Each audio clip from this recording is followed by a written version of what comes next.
चलो। उसने कहा मैं युद्ध नहीं कर सकता हूं। वो रोने लग गया। अर्जुन ने कहा तुम युद्ध मत करो, लेकिन भागो मत। सारथ्य कर सकते हो, घोड़ों के लगाम तो पकड़ सकते हो।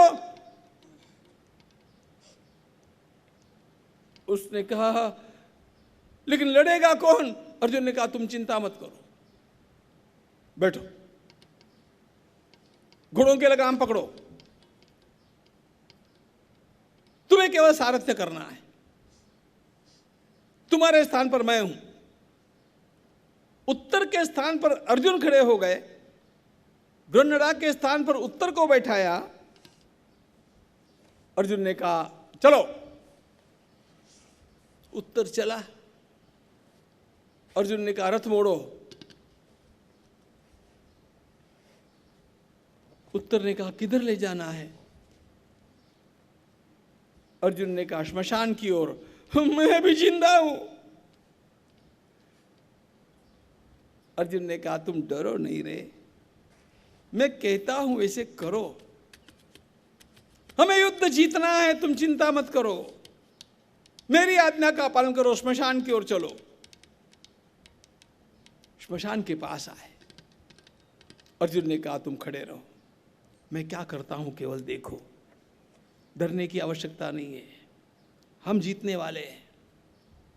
और अर्जुन ने क्या किया? पांडवों ने श्मशान के एक वृक्ष के ऊपर, शमी वृक्ष के ऊपर अपने शस्त्रों को छिपा करके रखा था। अर्जुन वहां पर चढ़े, शस्त्रों को निकाला, कवच को निकाला। अर्जुन ने कवच धारण किया, गांडीव के ऊपर प्रत्यंचा चढ़ाई, और अर्जुन ने जस्ट टेस्टिंग के लिए एक टंकार किया। उत्तर उस धनुष के टंकार को सुनकर के सावधान हो। उत्तर ने कहा ये किसका धनुष है?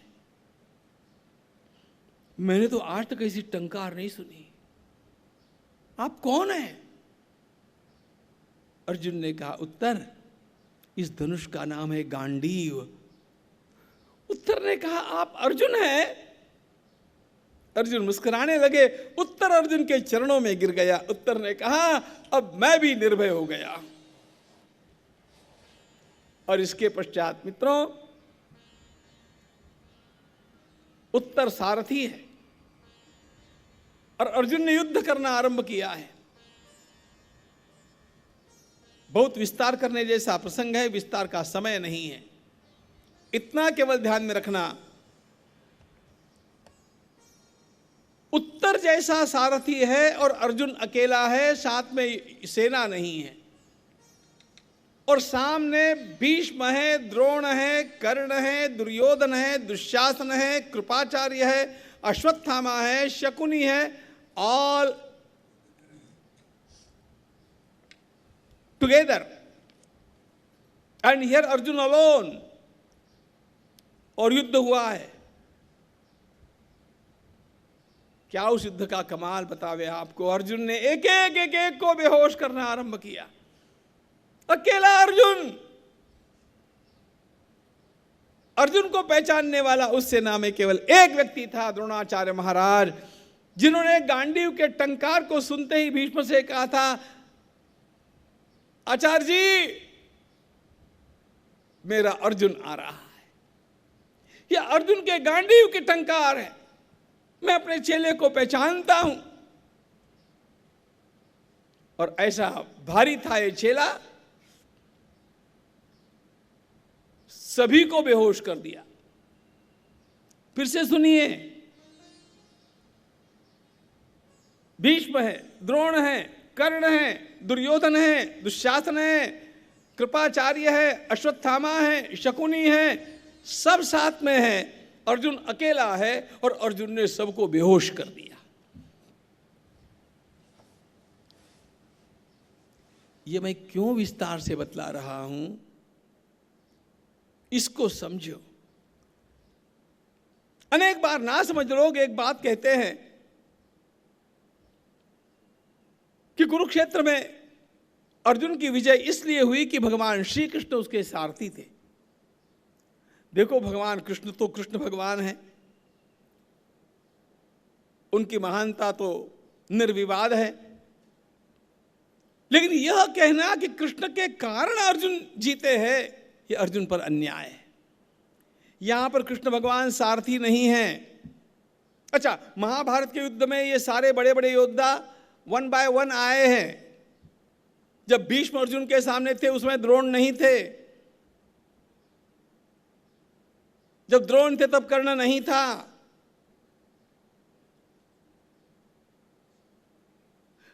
कुरुक्षेत्र के युद्ध में सभी का पराभव अर्जुन ने अकेले अकेले के साथ युद्ध करके किया है, और यहां पर सब एक साथ सामने जुटे हैं। अकेले अर्जुन ने सबका पराभव किया है। अर्जुन के पराक्रम को जानो, वो साधारण नहीं है।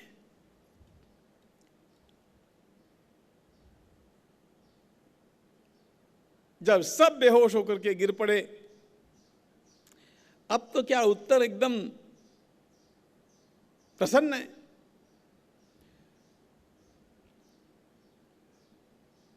अर्जुन ने कहा, उत्तर जीत गए हम लोग, अब चलो लौटेंगे। उत्तर ने एक बात कही, उत्तर ने कहा, लेकिन वो बृहन्नला ने कहा था, सैरंध्री ने कहा था कि यहाँ पर अच्छे अच्छे कपड़े मिलते हैं गुड़ियाओं को सजाने जैसे, वो कहाँ मिलेंगे? मुस्कुरा करके अर्जुन ने कहा, ठीक याद करी तुमने, ऐसा करो, जाओ, ये जितने योद्धा बेहोश है ना, उनके उपवस्त्र निकाल लाओ। योद्धाओं को बेहोश करके उनके उत्तरीय वस्त्र को, उपवस्त्र को निकाल लेना, इसका अर्थ यह होता था युद्ध की भाषा में कि हम आपको मार सकते थे, लेकिन दया करके आपको हमने छोड़ा है, प्राणों का हरण नहीं कर रहे हैं, लेकिन आपकी कीर्ति का हरण कर रहे हैं। उसके प्रतीक के रूप में ये उत्तरीय आपका ले जा रहे हैं। You are alive just because of our mercy, ये उसका प्रतीक है। तो अर्जुन ने कहा, सब बेहोश है, जाओ उनके उत्तरीय निकाल करके ले आओ। उत्तर ने कहा, कोई जग तो नहीं जाएगा ना? उसको अभी भी डर है। अर्जुन ने कहा, तुम जाओ। जाते हुए उत्तर को अर्जुन ने एक बात कही, उत्तर, सबके वस्त्र उतारना, लेकिन वो दोनों बूढ़े हैं ना, उनको हाथ मत लगाना।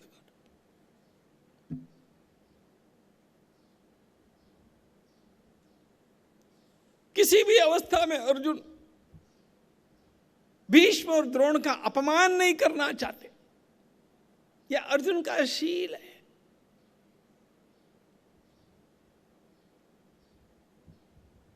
अर्जुन सर्वदा बड़ों की मर्यादा रखते हैं। जिनके कारण मैं हूं, उनका सम्मान मुझे करते रहना चाहिए। अरे, भगवत गीता के आरंभ में भी अर्जुन ने क्या कहा? अर्जुन के सामने जो प्रश्न खड़ा है वो किस बात का है? कथम भीष्ममहं संख्ये द्रोणंच मधुसूदन इषुभिः प्रतियोत्स्यामि पूजार्हा वरिसूदन। रोते हुए अर्जुन ने भगवान से कहा है कि अन्य लोगों को मैं मार सकता हूं केशव, लेकिन मैं भीष्म और द्रोण के ऊपर शस्त्र नहीं चला सकता।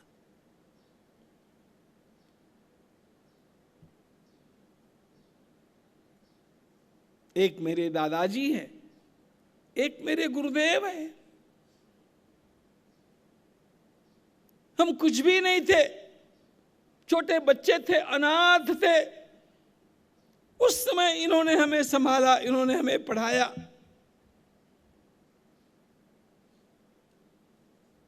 पूजार्हा वरिसूदन, ये कितना सुंदर शब्द है गीता का। पूजार हो।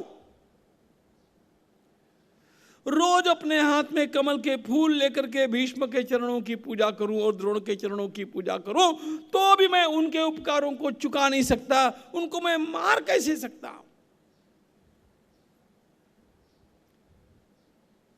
This is Arjun. देखो, सारे महाभारत का सार अर्जुन है।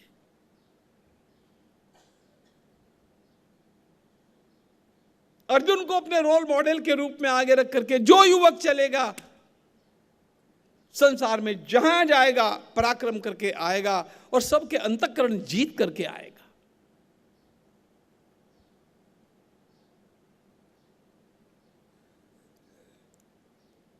अर्जुन ने कहा उत्तर से, तुम उन 2 वृद्धों के उपवस्त्र मत लाना, बाकी लाओ। उनका मैं अपमान नहीं कर सकता। और फिर उत्तर लौट करके आते हैं। फिर अर्जुन अपने सारथी के स्थान पर बैठ जाते हैं। राजकुमार उत्तर ने विजय प्राप्त की। इसी प्रकार पूरे विराट नगर में वार्ता फैलाई जाती है।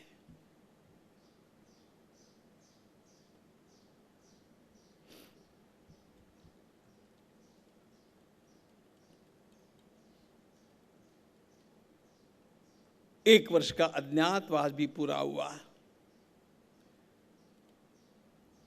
और पांडवों ने अपने मूल स्वरूप में महाराज विराट से जब भेंट की, महाराज विराट को अत्यंत बड़ा क्षोभ हुआ कि इतने महान पांडवों को मैंने अपने घर में नौकरों के रूप में रखा।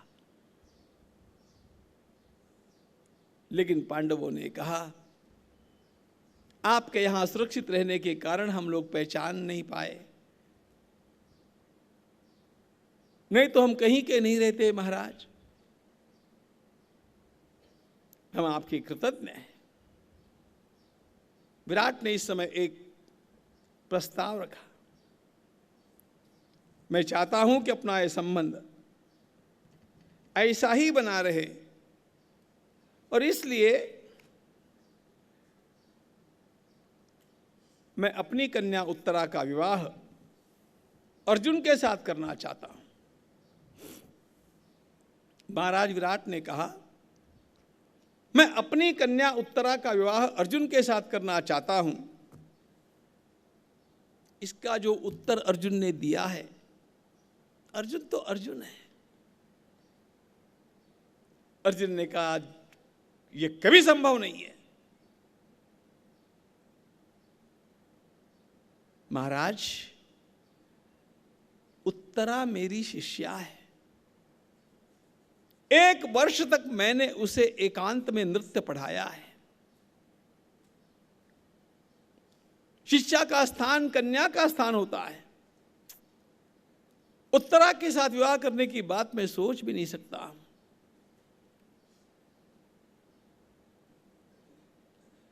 लेकिन उत्तरा अद्भुत रत्न है, मैं जानता हूं।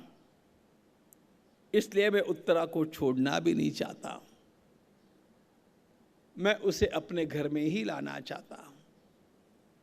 इसलिए आपकी मांग में मैं एक संशोधन करता हूं। उत्तरा हमारे ही घर में आएगी। वो मेरी कन्या के रूप में है। मेरे पुत्र है अभिमन्यु, जो भगवान श्री कृष्ण के भांजे हैं। उसके साथ उत्तरा का विवाह होगा। उत्तरा मेरी पुत्र वधू बनकर के हमारे घर में प्रवेश करेगी। यह अर्जुन का शील है। द्वारिका से भगवान श्री कृष्ण और बलराम जी अभिमन्यु को लेकर के पधारते हैं और विराट नगर में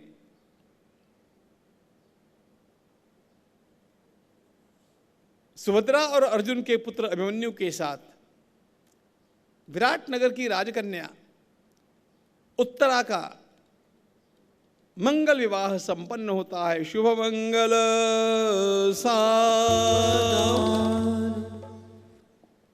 कृष्ण गोविंद नारायण रे, कृष्ण गोविंद नारायण रे, कृष्ण गोविंद नारायण रे, कृष्ण गोविंद नारायण रे, कृष्ण कृष्ण मुकुंदा जनार्दना, कृष्ण गोविंद नारायण रे, कृष्ण कृष्ण मुकुंदा जनार्दना, कृष्ण गोविंद नारायण रे, कृष्ण कृष्ण मुकुंदा जनार्दना, कृष्ण गोविंद नारायण रे, कृष्ण कृष्ण मुकुंदा जनार्दना, कृष्ण गोविंद नारायण रे, कृष्ण कृष्ण मुकुंदा जनार्दना,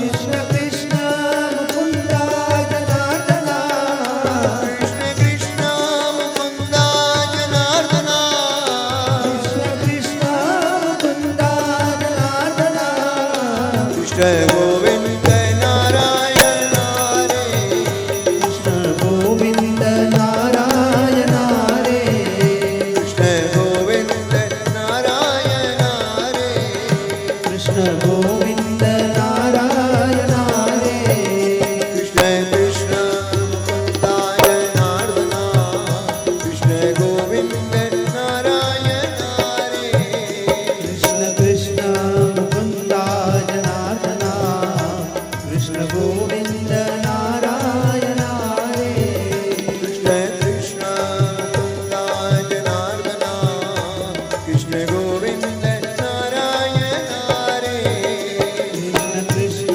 मुकुंदा जनार्दना, कृष्ण गोविंद नारायण रे, कृष्ण कृष्ण मुकुंदा जनार्दना, कृष्ण कृष्ण मुकुंदा जनार्दना, कृष्ण कृष्ण मुकुंदा जनार्दना, कृष्ण कृष्ण मुकुंदा जनार्दना, कृष्ण गोविंद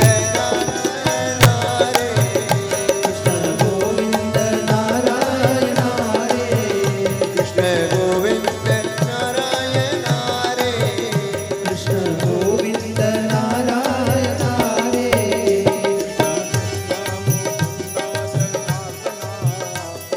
गोविंद नारायण रे, कृष्ण कृष्ण मुकुंदा जनार्दना, कृष्ण गोविंद नारायण रे,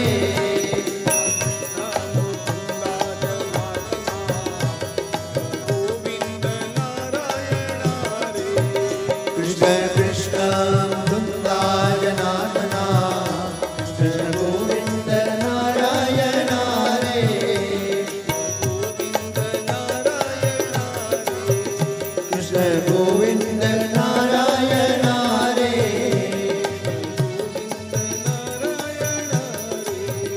कृष्ण गोविंद नारायण रे,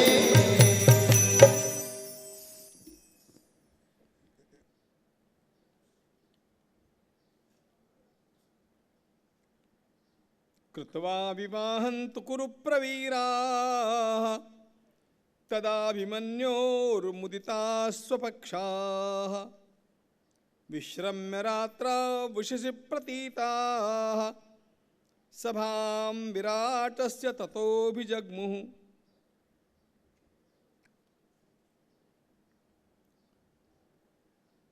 विराटनगर में संपन्न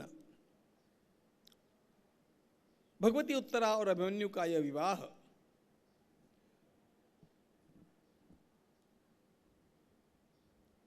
अनेक दृष्टियों से अत्यंत महत्वपूर्ण बात है।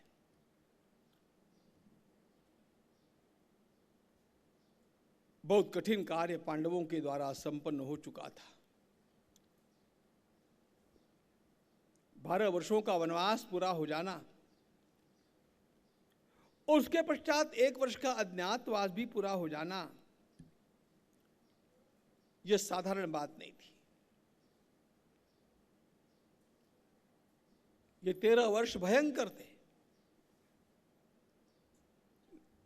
लेकिन निकल गए। मनुष्य के जीवन में सुख के वर्ष बहुत जल्दी निकल जाते हैं, ऐसा लगता है। दुख का एक एक दिन निकालना बड़ा कठिन होता है।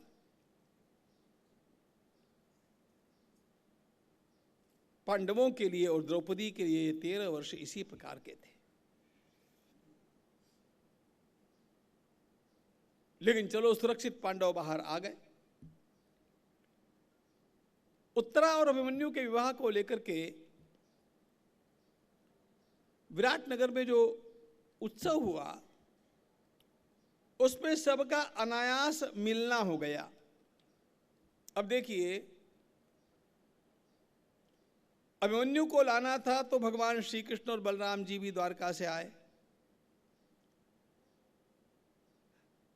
द्रौपदी के पिता महाराज द्रुपद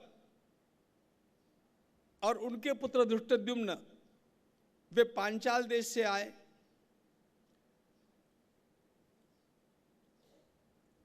महाराज विराट अब पांडवों के संबंधी बने हैं, तो ये सब के सब लोग पांडवों के हितचिंतक हैं।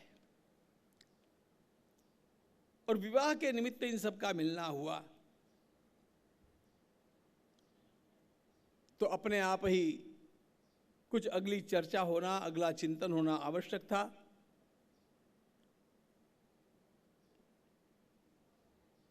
वह चिंतन चला, वह चर्चा चली।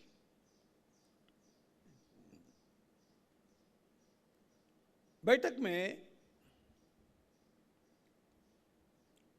यह विषय लाया गया कि भाई, बड़े बुरे दिन आए थे, लेकिन निकल गए 13 वर्ष।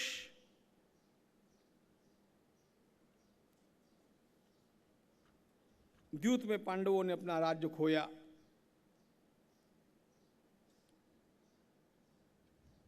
अब पांडवों को उनका राज्य पुनः मिलना चाहिए, इसलिए हम लोगों को कुछ प्रयास करना चाहिए। बात का आरंभ कृष्ण भगवान ने किया है।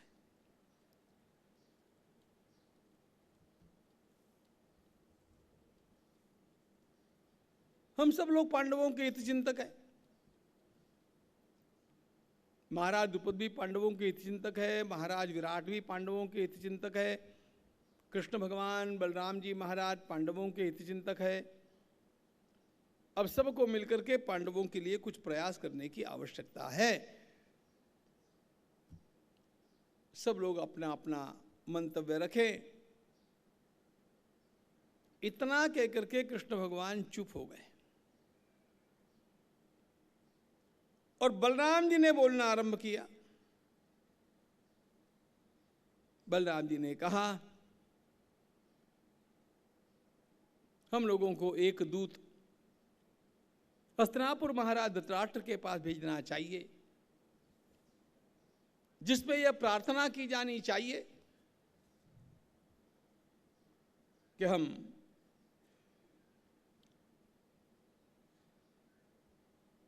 शर्तों के अनुसार 12 वर्षों का वनवास और 1 वर्ष का अज्ञातवास पूरा कर चुके हैं। इसलिए हमारी प्रार्थना है कि हमारा राज्य हमें वापस लौटा दिया जाए। बलराम जी के शब्द सुनो। ब्रवीतु वाक्यम प्रणिपातयुक्तम कुंती सुतस्यार्थकरम यथा स्यात्।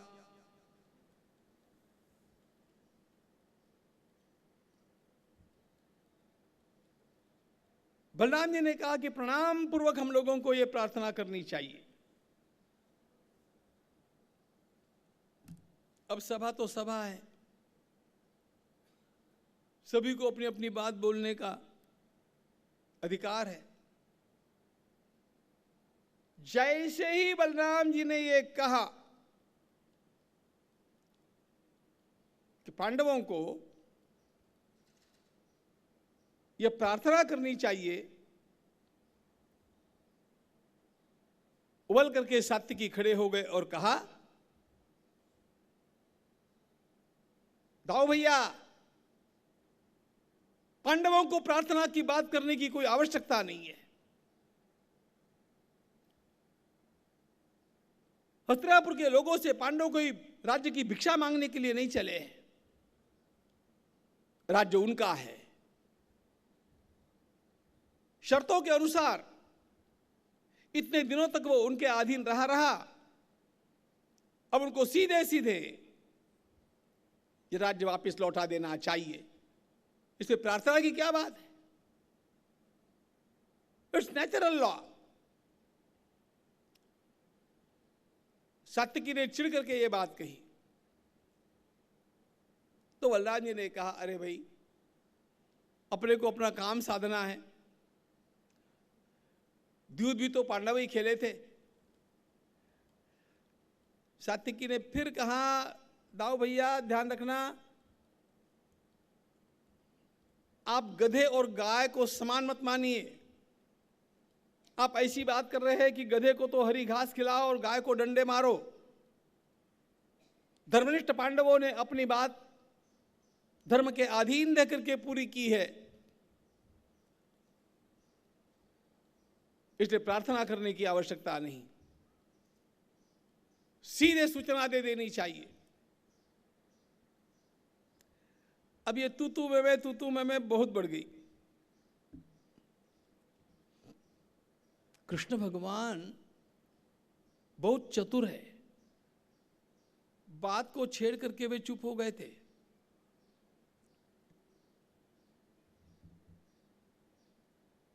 चर्चा में बात पुनः आई, अरे लेकिन कृष्ण भगवान का क्या कहना है?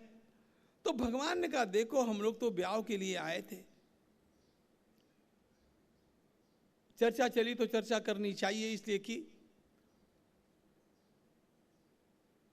हम सब लोग यहां पर बहस करने की अपेक्षा एक काम करें।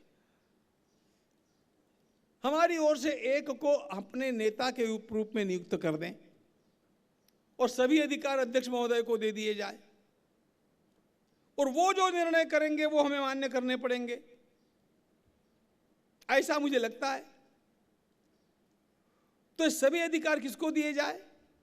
सब में वृद्ध थे द्रुपद।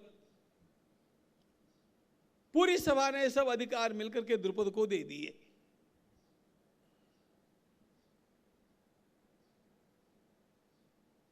बलराम जी महाराज को सात्विकी ने इस प्रकार सुनाया था कि बलराम जी महाराज कुछ नहीं बोल पाए, लेकिन सभा में वे उपस्थित थे, इसलिए सभा की बात अब उनके ऊपर भी लागू थी। उनको वो मान्य करना ही आवश्यक था। नर्वस मूड में बलराम जी महाराज ने इस बात का अनुमोदन अवश्य किया, लेकिन इसके पश्चात वे कभी कुछ बोले ही नहीं।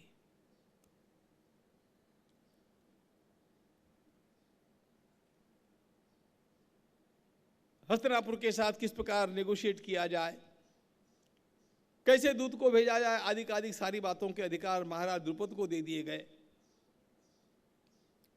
और भगवान श्री कृष्ण और बलराम जी महाराज विराटनगर से द्वारिका के लिए प्रस्थान किए। बात देखो कितनी महत्वपूर्ण है। रास्ते में कृष्ण भगवान ने बलराम जी से पूछा, भैया हम दोनों अकेले हैं, इसलिए घर की बात कर लेते हैं। आगे चल करके यदि ये युद्ध हुआ तो हम दोनों को क्या करना चाहिए?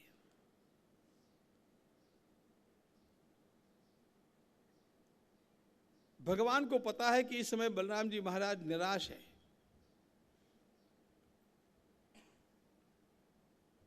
बलराम जी महाराज एकदम बोल गए,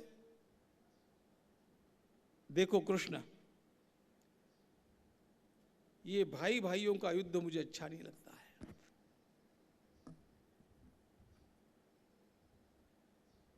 होना नहीं चाहिए, कैसे भी टलना चाहिए। और यदि होगा ही तो तुम्हें जो निर्णय करने हैं करो भाई, मैं तो इसमें पड़ने वाला नहीं। मैं तो इस युद्ध के समय तीर्थ यात्रा के लिए चला जाऊंगा, मैं नहीं रहूंगा। कृष्ण भगवान यही चाहते थे, क्योंकि उनको पता है कुछ लोगों के उपस्थित न रहने से काम सुधरते हैं। बलराम जी महाराज बहुत सज्जन हैं, बलराम जी में बुराई कुछ भी नहीं है, लेकिन बलराम जी महाराज सामने वाले की दुर्जनता को समझते नहीं है, इसलिए वे भोलेपन में निर्णय करते हैं। और कृष्ण भगवान को पता है कि सामने वाले अत्यंत कुटिल लोग हैं, उनके सलाहकार शकुनी है। इस समय किस समय कौन सी नीति बदलनी पड़ेगी पता नहीं। और जब ऐसे शत्रु के साथ लोहा लेना होता है तो घिसे पिटे नियमों के अनुसार चल करके काम चलता नहीं, हवा का रुख देख करके हम लोगों को बदलना पड़ता है। यह प्रैक्टिकल बुद्धि कृष्ण भगवान में है। बलराम जी महाराज सीधे नियमों के अनुसार चलने वाले हैं।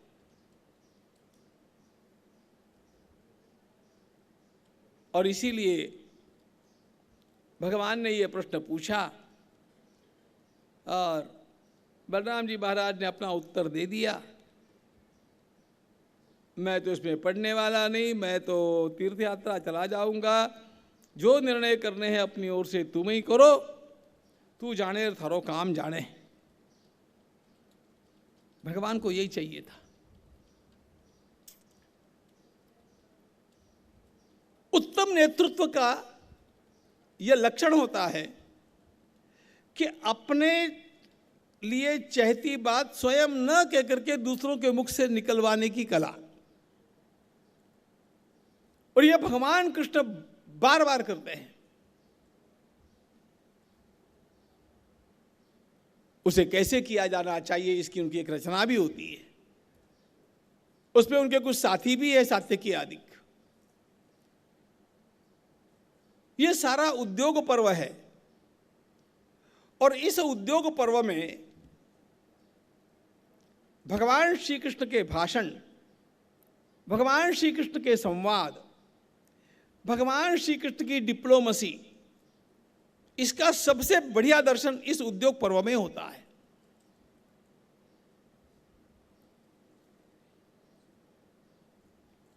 चर्चा कैसे करना चाहिए, विषय का आरंभ कैसे करना चाहिए, भाषण पूरा कैसे करना चाहिए, भाषण का समिंग अप कैसे होना चाहिए, सब कुछ आपको इस एक उद्योग पर्व में मिलेगा। जिनको मैं अपने देश के सबसे उत्तम वक्ता मानता हूं इन 100 वर्षों के, वे स्वातंत्रवीर सावरकर जी स्वयं अपनी आत्मकथा में लिखते हैं कि मैंने बचपन में भगवान श्री कृष्ण के उद्योग पर्व के भाषणों को कंठस्थ किया था।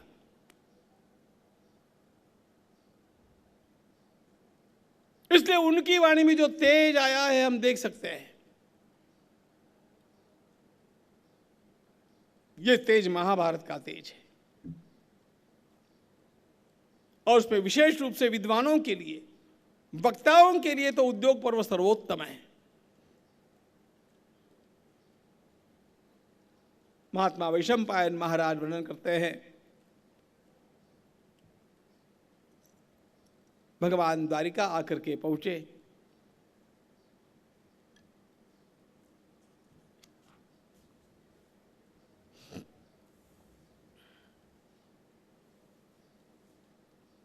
उधर द्रुपद महाराज ने अपनी ओर से एक दूत को भेजा है। दोनों पक्षों की हलचलें आरंभ हो गई और अब यह बात पक्की थी कि इधर से कौरव उधर से पांडव अपने अपने पक्ष को मजबूत बनाने के लिए लोगों को अपने साथ जोड़ना चाहेंगे।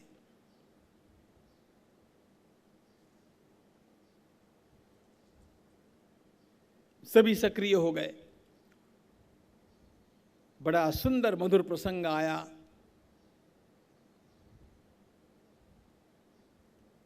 अपराह्न की बेला है, भगवान द्वारिकाधीश विश्राम कर रहे हैं।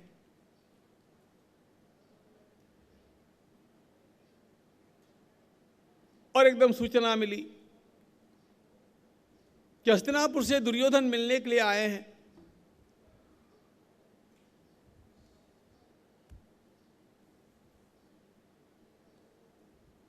उनको कह दिया गया कि भगवान तो विश्राम में हैं, आप बैठ सकते हैं। दुर्योधन ने प्रवेश किया, भगवान श्री कृष्ण के सिरहाने आसन पर बैठ गए।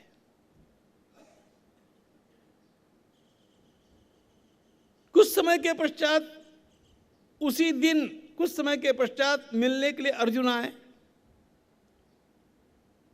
अर्जुन को भी यही कहा गया कि भगवान विश्राम कर रहे हैं। अर्जुन ने प्रवेश किया और भगवान के चरणों की ओर अर्जुन जाकर के खड़े हो गए। दुर्योधन भगवान के सिरहाने बैठे हैं, अर्जुन भगवान के चरणों की ओर हाथ जोड़ करके खड़े हैं। अर्जुन के आने पर भगवान की नींद खुली, लगी थी कि नहीं मुझे पता नहीं, लेकिन अर्जुन के आते ही भगवान ने नेत्रों को खोला और एकदम से कहा, अरे पार्थ कब आए भाई?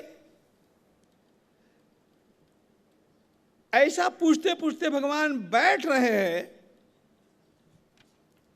तो पीछे से दुर्योधन ने कहा, पहले मैं आया हूं।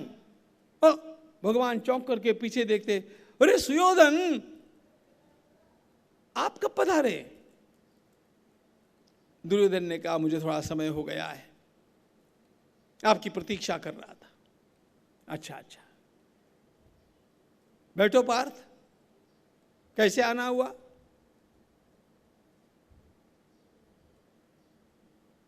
दोनों ने अपनी अपनी बात बतला दी।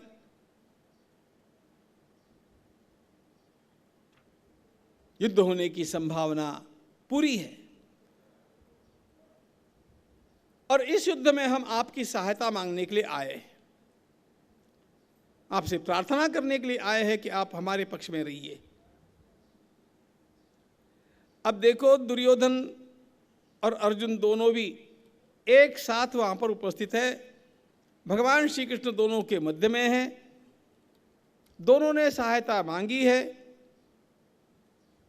तो हंसते हुए भगवान ने कहा, अरे भाई हमें क्या, हमारे लिए तो सब समान है।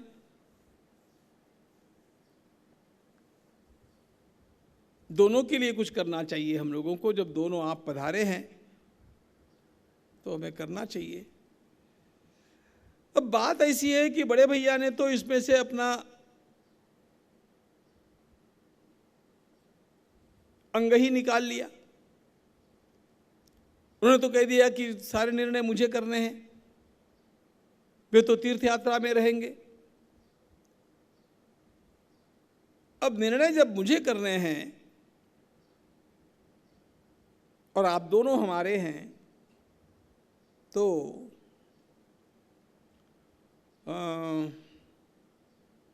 ऐसा करते हैं,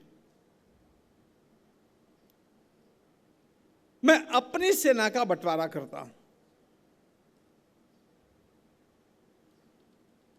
द्वारिका के यादवों की जो सेना है, जिसका नाम नारायणी सेना है, शत्रुओं से सन्नद्ध है, वो पूरी सेना एक पक्ष में और दूसरे पक्ष में मैं अकेला। एक बात आज ही बतला देता हूं कि मैं इस युद्ध में शस्त्र हाथ में लूंगा नहीं, किसी पर प्रहार करूंगा नहीं। ये दो विभाजन मैंने कर दिए हैं।